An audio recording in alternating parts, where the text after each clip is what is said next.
جب حضرت ابراہیم علیہ السلام نے اس قربانی کا اعلان کیا، آسمانوں میں، کائناتوں میں، پرندوں میں، چرندوں میں ہلچل پیدا ہو گئی، یہ کیا ہو رہا ہے؟ یہ کیوں قربانی ہے؟ یہ کیا باپ اپنے بیٹے کو قربان کر دے گا؟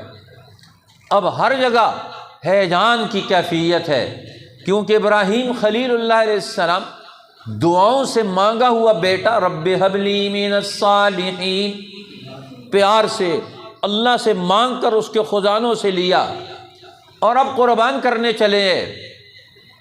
ہر طرف ہیجان ہی ہیجان ہے، لیکن ابراہیم علیہ السلام اور اسماعیل علیہ السلام پر سکون و اطمینان ہے، اللہ کے نام پر قربانی دے رہے ہیں۔ کیا پریشانی کی بات؟ کائنات میں ہیجان ہے، لیکن ان کے دلوں پر قرار و سکون ہے۔ ہر عبادت کرتے وقت اللہ کی طرف ہم